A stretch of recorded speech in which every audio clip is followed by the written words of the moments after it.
4 сарын 1 өнөөдөр 3 сарын 24-нд суулгасан үрсэлгээнүүд маань ингээд ийм хөрхөн гарч эхэлж байна.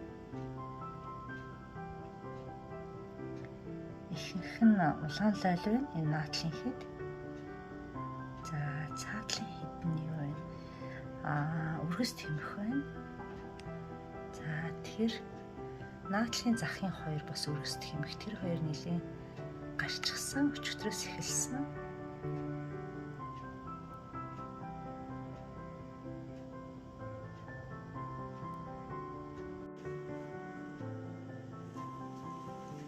За сайн байцгаана уу? Та бүхэнд энэ өдрийн мэнд хүргэе.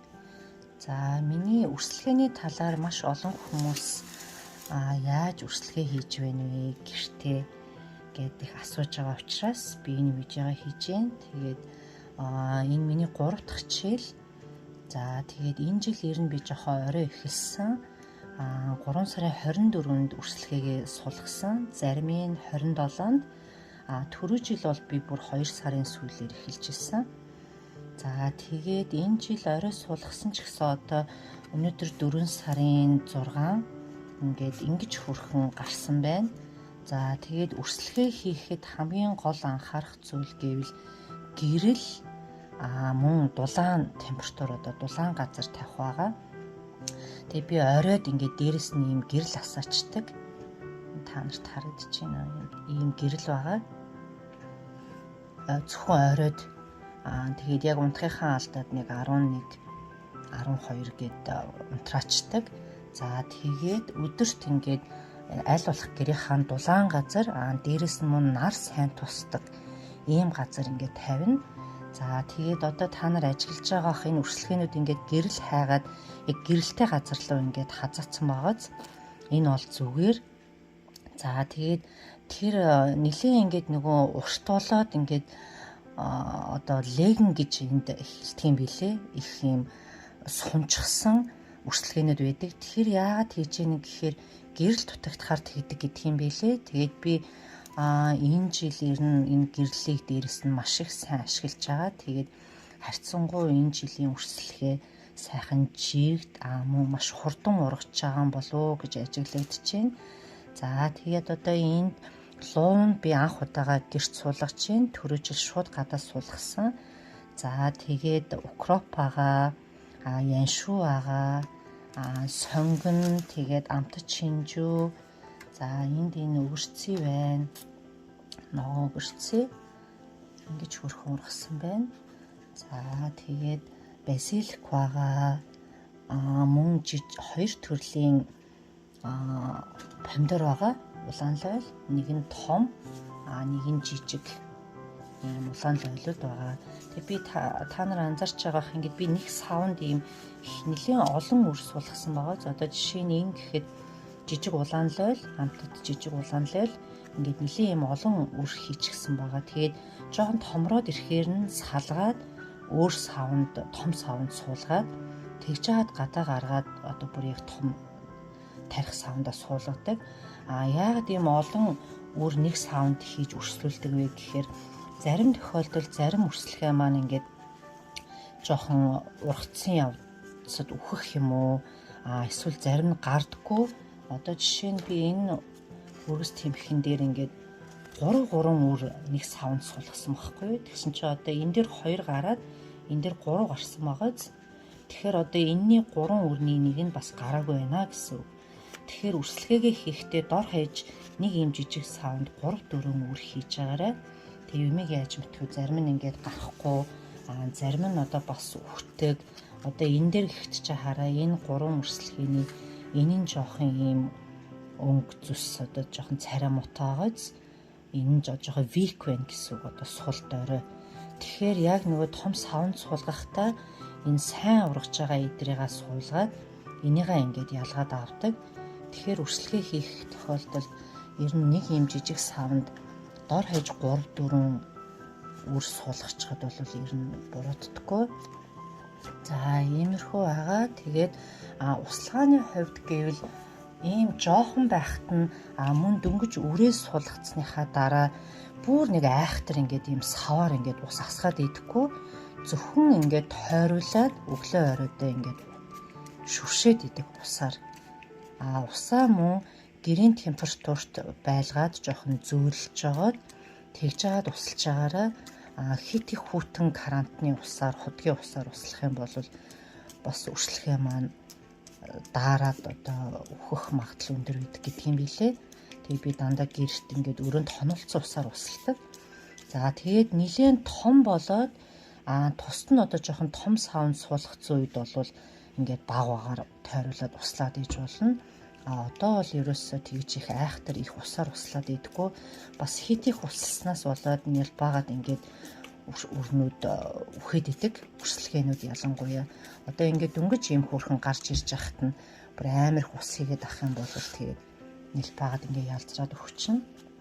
За энэ нэг бүр ийм том төрлийн үргэс тэмх суулгасан. Одоо би энэ нэг нь л гарч ийн хараад би энэ дотор баг 3-4 жүр суулгасан баг. Тэгэх чинь ингээд ганцхан цух байсан байна одоогийн байдлаар. Энийг жоохон хойно суулгасан. 27-нд суулгасан үр.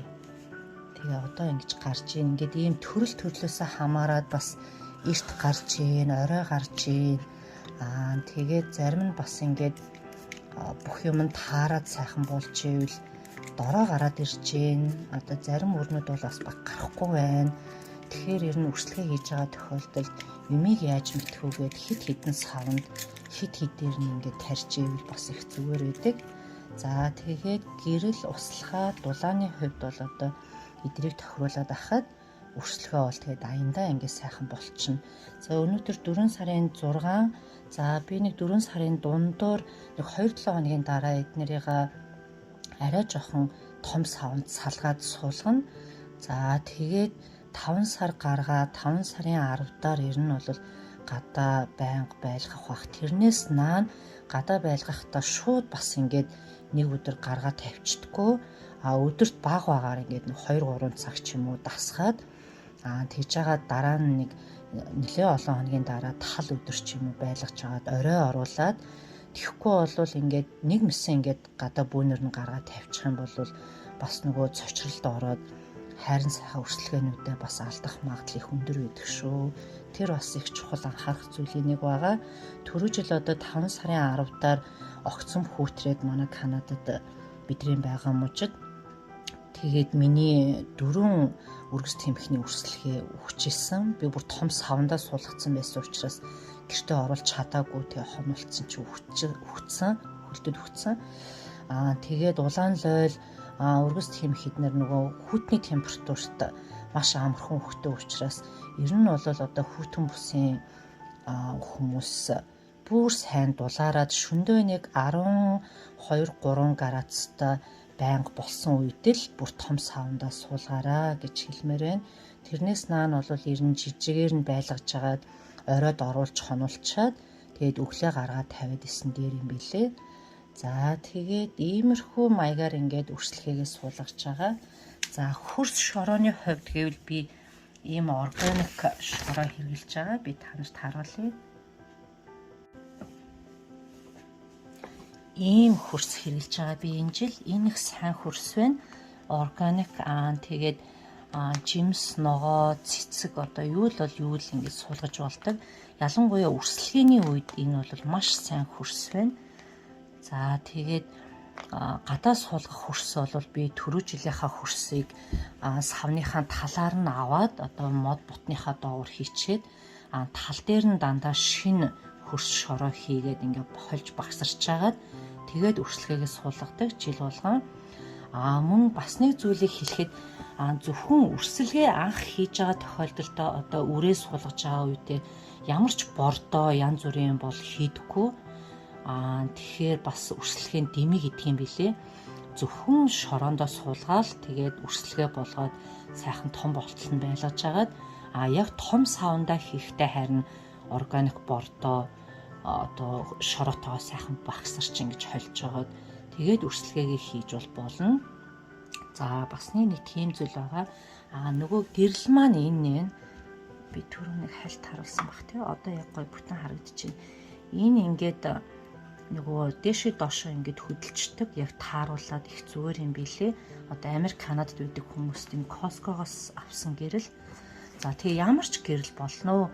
Гэхдээ бүр яг дээрэс нь ингээд тулгарч тахгүй жоохон зайнаас ингээд үрслэгээр өгөө чиглүүлээд тал талаас нь ингээд жижигхэн гэрэлж тавьсан болно. Эсвэл бүр одоо зориултын нөгөө үрслэгээн зориулсан гэрэлнүүд байдаг. Тийм гэрэл байвал бүр сайн. За байхгүй бол тэгээд өөртөөхөө байгаа гэрлийг л хэрэгжилж болно.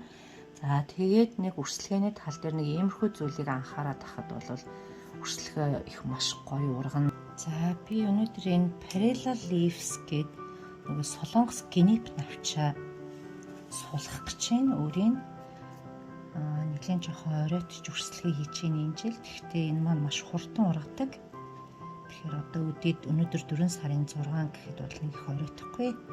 За энэ миний түрүү жилийн хатаасан өрнөд байгаа. Нэлийн их үр авч хатаасан. За тэгээд ингээд савнда шорогоо хийгээд нэг юм багхаа нүх гаргаад бас хит их доошо гүнзгий үрээ хийхгүй. Тэгээд нэг савнд нэг 3-4 үр хийхэд болно. Тэгээд зарим үр нь гарна, зарим нь гарахгүй. Тийм учраас миний түрүүн хэлсэнчлэн нэг савндаа ер нь 3-4 заримдаа 5-ыг ч хийчихэд ер нь болдог. Иймэрхүү жижиг үрийг болол. За тэгээд ингээд суулгачаад үрээ хийчээд тэгээд шороогоороо ингээд дээрэс нь багхан учаал болоо. Үрийг бас хит их доошо хийчих юм бол нөгөө дээшээ ингэж гарч чаддгүй гэд хийдэг юм билээ. Тэгээд дээрэс нь доор нөгөө устаа хит их доор нойтон хөрсөнд байхаар бас ялцраад өгчнө. Тийм учраас нэг иймэрхүү маягтай хийгээд тэгээд дээрэс нь ингээд багхан ус шүршээл болоо.